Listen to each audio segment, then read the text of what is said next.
Most people walk through life convinced that they are known, that someone, somewhere, truly understands them. But what would you think if I told you that this belief, as comforting as it may feel, is a carefully crafted illusion? Carl Jung, that fierce cartographer of the psyche, once warned us, not with cynicism, but with clarity, you meet yourself in the other. And so, what we call friendship is often just a house of mirrors, people reflecting their own shadows into you, not truly seeing you at all. From the outside, it looks like closeness. Laughter shared over coffee. A reassuring hand on your shoulder when things fall apart. Secrets spilled at midnight. But beneath it all, there is a silent exchange of projections, unmet needs, unresolved wounds, unconscious longing for validation. People don't love others. They love the feeling they get when they are around you. They love how you reflect the version of themselves they want to see. And the moment your truth disrupts that illusion, they retreat. They distance themselves. They call you changed. Jung knew the fragility of human connection, not because he disbelieved in love, but because he understood the ego. The ego, that terrified, trembling child inside the adult mask, is not looking for intimacy. It is looking for agreement. The moment you say, "I don't see it that way," the illusion shatters, and the friend becomes a stranger. Not because you were unkind, but because you ceased to be a mirror. Think about the friendships you've lost. Were they lost in betrayal, or in your refusal to keep pretending? Were they lost because of some grand moral rupture, or because you finally spoke a truth that made someone uncomfortable? Most friendships are held together not by depth, but by mutual denial, denial of wounds, denial of power, denial of what we each truly are. And when one person steps out of that shared trance, the connection crumbles. You, who are listening now, have likely felt this. You have probably been the friend who gave too much. Who showed up when no one else did? Who answered the midnight call, who held space for pain that wasn't yours, who stayed loyal long after you were taken for granted? And in the end, you were the one left bleeding. Ghosted. Blamed. Forgotten.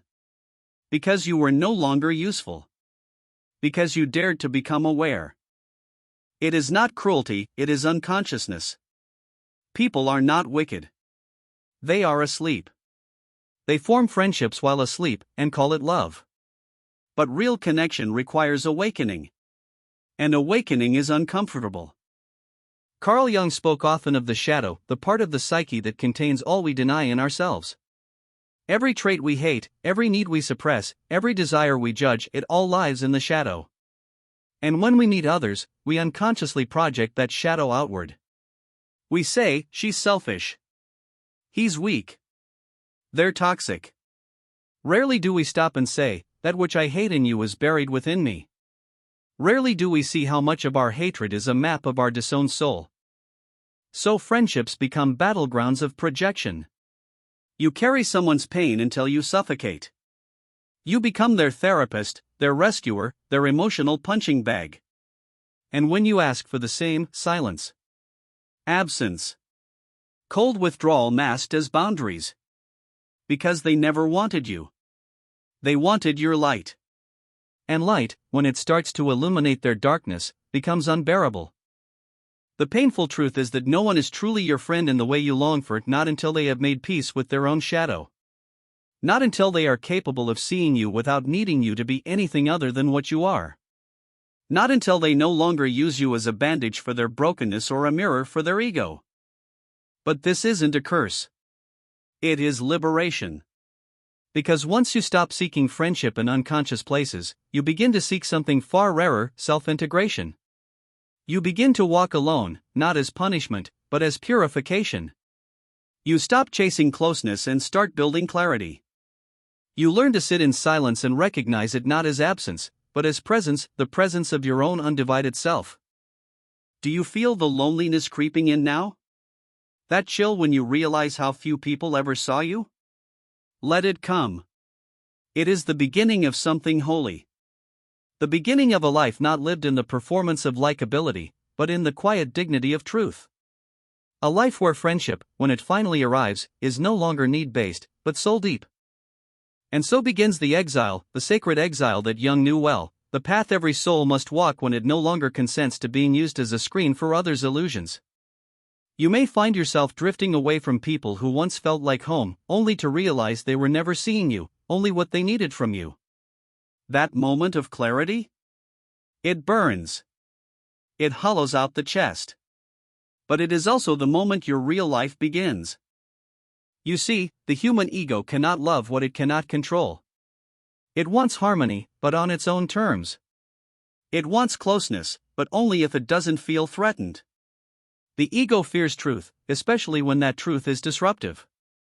So when you evolve, when your voice changes, when your values shift, when your silence is replaced by discernment, people say you've become distant, arrogant, cold. But what they mean is, you're no longer easy to manipulate. Carl Jung taught that individuation, the lifelong process of becoming whole, is a path that inevitably separates us from the collective. Because to become yourself is to step away from the roles others assigned you. The caregiver. The yes man. The emotional sponge. The perfect listener. As you grow, those masks start to fall. And people panic. Not because you've wronged them, but because your awakening exposes their slumber. In that moment, you may begin to question everything. Was it all fake? Did they ever care? Am I unlovable? But those questions come from a wounded place, the inner child still begging to be chosen. And this, too, is part of the journey. You must sit with that child. You must let it grieve. You must witness the ache of not being truly seen. Not bypass it. Not numb it. But hold it, gently, like a funeral for the identity you no longer wish to carry. And when the grief passes, because it will, something new emerges. A deeper seeing. You begin to recognize that most people are not malicious. They are merely fragmented. Carrying generational trauma. Starved for validation. Conditioned to relate through codependency and performance. They do not know how to love, because they have never seen love modeled without strings attached. So you stop blaming. You stop resenting. You stop trying to force connection where there is only energetic transaction. Instead, you begin to walk with reverence, choosing solitude over simulation, depth over attention, truth over approval. Jung once said, "The privilege of a lifetime is to become who you truly are." But he also warned, the path to that privilege is paved with disillusionment. With shedding the need to be liked. With realizing that many will prefer your silence to your sovereignty. It is here, in this darkened valley, that the soul sharpens. You become less available to drama. Less seduced by empty flattery. Less reactive to rejection. Because you've touched the root, the sacred wound, and found that you can survive it. That you can become through it. You may find that your world grows smaller. Fewer calls. Fewer invitations. Fewer people who truly resonate. And yet, it feels clearer. More real. Because every encounter is now filtered through discernment, not desperation. You'll notice who listens without waiting to respond. Who holds your truth without trying to fix it. Who stands beside you, not because you meet their needs, but because they honor your essence. These rare souls, when they appear, feel like silence in a storm. They do not entertain your performance. They welcome your undoing.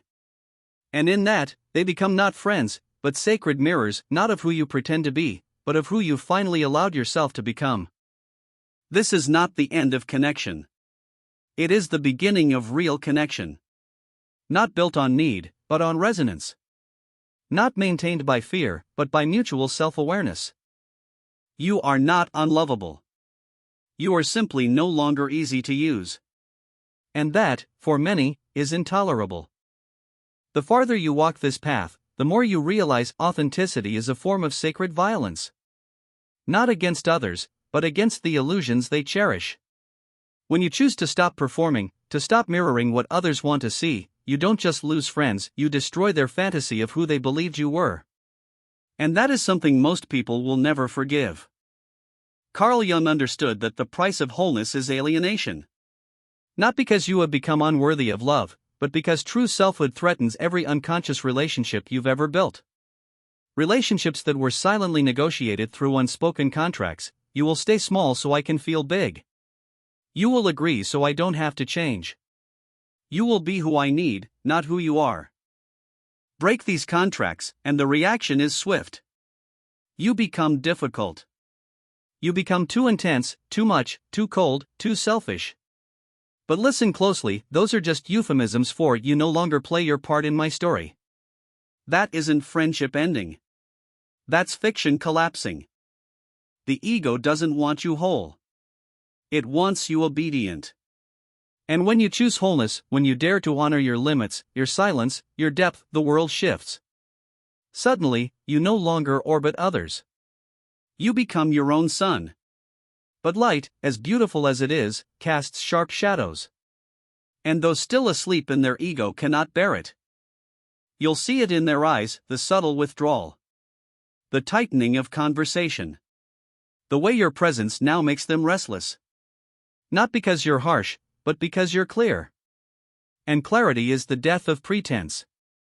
This is the paradox: the more awake you become, the lonelier it feels, until it doesn't. Until you begin to meet others who speak the same soul language. Those who have also walked through fire. Who no longer demand performance.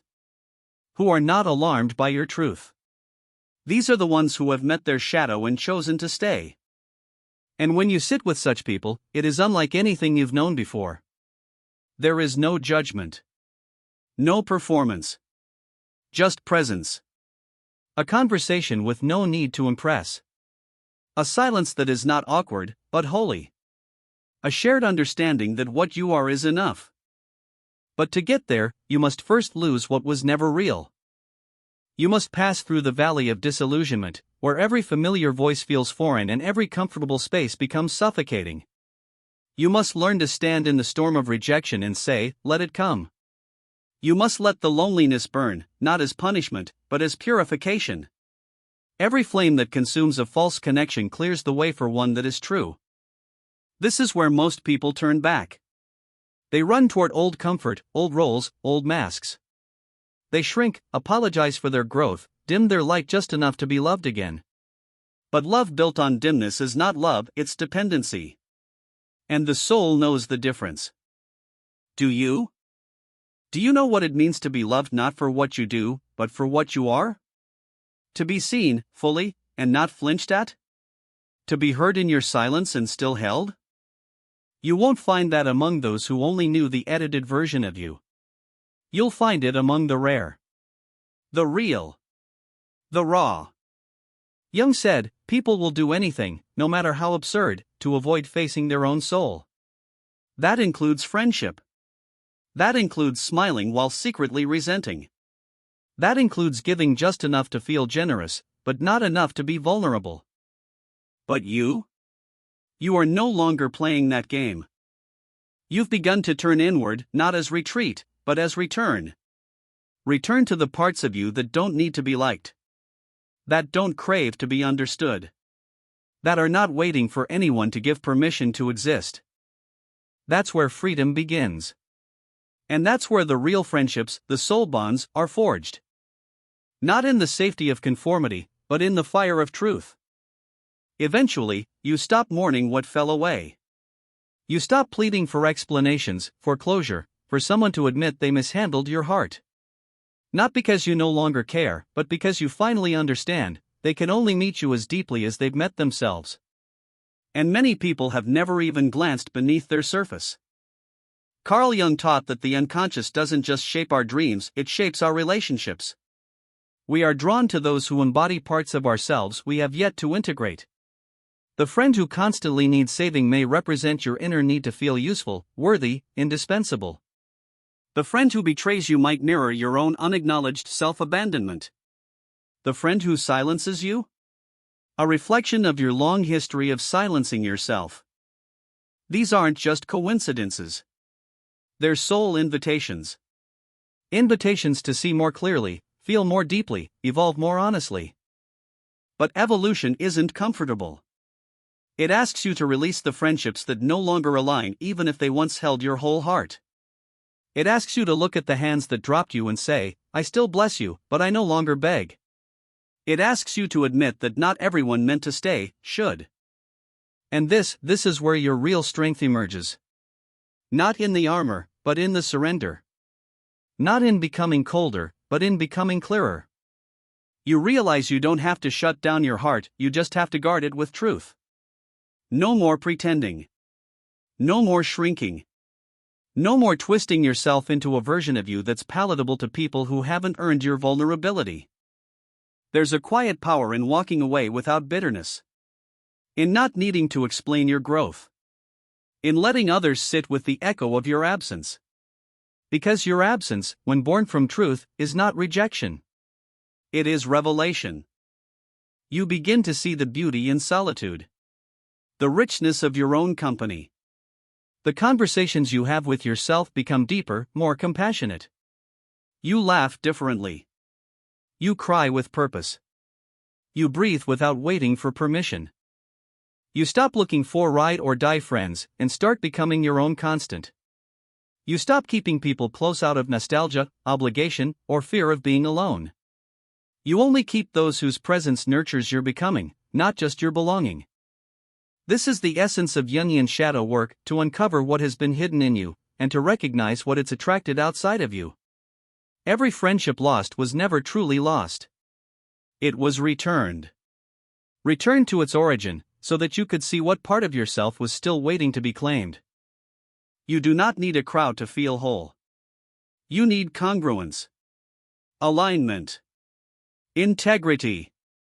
The kind of internal coherence that cannot be bought with popularity, approval, or affection. And yes, you will sometimes ache. You will look around and wonder why others seem to hold on to so many, while your circle keeps shrinking. But understand this, the deeper your truth, the smaller your audience. It's not a punishment. It's a refining. People who are still living in persona, who haven't dared to meet their shadow, cannot hold space for yours. They will confuse your clarity for cruelty. Your boundaries for abandonment. Your truth for attack. Let them. They are not your enemy. They are simply not your people. In time, the ache will fade. The silence will deepen. And in that stillness, something miraculous happens, your soul begins to speak more loudly than your wounds. You start recognizing who you are, apart from who the world told you to be. You begin honoring your intuition without apology. You begin creating space not for performance, but for presence. And when someone finally arrives who speaks your soul's language, they won't need explanations. They'll recognize you. Because they, too, have walked the lonely road of becoming. These are the friendships that do not cling. They do not drain. They do not perform. They simply are. Rooted in mutual respect, mutual depth, mutual sovereignty. Nothing forced. Nothing shallow. Just resonance. The kind of connection that doesn't just comfort your heart, it honors your evolution. There comes a moment, quiet, steady, unannounced, when you realize you are no longer searching for someone to complete you. You're not seeking validation in texts that never come, or chasing belonging in places where your soul always felt slightly out of tune. That thirst, once all-consuming, has dried up. Not out of bitterness, but because you've tasted something far richer, your own wholeness. Carl Jung called this process individuation, the integration of all parts of yourself, the light, the shadow, the mask, the wound, the truth beneath it all. And the more integrated you become, the less you tolerate fragmentation, especially in your relationships. You no longer endure half-presences, half-truths, or half-hearted efforts to hold space for your full being. There is no more room in your life for those who only see you through the lens of your usefulness. You no longer sacrifice yourself on the altar of loyalty. You no longer perform the role of the rescuer, the listener, the always available one. Because now, your energy is sacred. Your presence is earned. And your silence? It is no longer empty, it is restorative. You have learned that it is not love when it comes with conditions. It is not connection when it demands your diminishment. It is not friendship when it shatters under the weight of your truth. And so, you release them, the fair weather companions, the seasonal souls, the ones who only applauded the versions of you that asked for nothing. You let them drift, without malice. You let the memory breathe. You understand now, they were never villains. They were teachers. Not of love, but of boundaries. Not of closeness, but of clarity. They showed you what your soul would no longer accept. And as you walk forward, perhaps still alone but never again lonely in the same way, you begin to notice something strange. The air feels lighter. Your chest expands. Your steps become deliberate. This is what it feels like to belong to yourself. You are no longer trying to be understood by those committed to misunderstanding you. You are no longer holding your truth hostage for the sake of harmony. You are no longer asking others to love you better. You are loving yourself more completely than ever before. Jung once wrote, "Loneliness does not come from having no people around you, but from being unable to communicate the things that seem important to you." And now you know, it's better to be alone with your truth than surrounded in your silence. The friendships that are real, they arrive slowly. Unexpectedly. Without flash or drama. They don't demand that you shrink or entertain or earn your place. They just arrive. And when they do, they feel like still water, calm, deep, unshaken by storms. They sit with your darkness without trying to fix it. They celebrate your joy without envying it. They listen, not to respond, but to hear. And they tell the truth, not to hurt, but to heal. But until then, you wait. Not anxiously. Not with desperation. But with grace. You wait in the richness of your own company. You build your life around your truth, not around others' comfort. You speak with clarity. You love with discernment. You hold space for yourself the way you once hoped others would. And if the world calls you distant, cold, guarded, so be it. Let them speak. You are not here to be decoded by the unready. You are not here to be everything for everyone. You are not here to play the role of someone's mirror, therapist, or emotional crutch. You are here to be whole. Eventually, even the ache of disconnection becomes a kind of quiet blessing. It hums in the background like a memory that no longer hurts, only informs. You walk through familiar places, remember former friends, and instead of longing, you feel gratitude. Not because they stayed, but because they left, making space for who you were always meant to become. Carl Jung never promised that self-realization would bring you comfort. He promised it would bring you truth. And truth, at first, will dismantle you. It will strip away the friendships that were built on survival patterns. It will collapse the facades that earned you attention. It will silence the echo chambers you once called connection. But it also delivers something deeper, something final. You stop pretending that closeness is the same as compatibility. You stop mistaking frequent contact for emotional intimacy. You stop believing that people owe you understanding, simply because you gave them access. And in that, you begin to cultivate a new kind of sovereignty. You no longer ask, "Why didn't they love me right?" Instead, you ask, "Why did I stay so long where love was so conditional?" You no longer mourn the absence of loyalty. Instead, you celebrate the return of your intuition. You no longer fear solitude, because solitude has become your sanctuary. It is here, in this sacred stillness, that you begin to reweave your life. No longer around roles or relationships, but around essence. You choose presence over popularity. Peace over performance. Integrity over inclusion. You stop forcing conversations. You stop apologizing for your depth. You stop bending so others don't break. You know now, the right people never flinch at your fullness. They are the ones who look at you messy, honest, luminous, and do not ask you to edit. They do not panic when you go silent. They do not take your boundaries personally. They do not need you to make them feel whole. Because they've done their own work. They've walked through their own fire. They've shattered their own illusions. And so, when you meet them, it feels like recognition. Not lightning. Not obsession. But recognition, calm, immediate, unforced. These are the connections that don't just nourish your heart, they protect your evolution.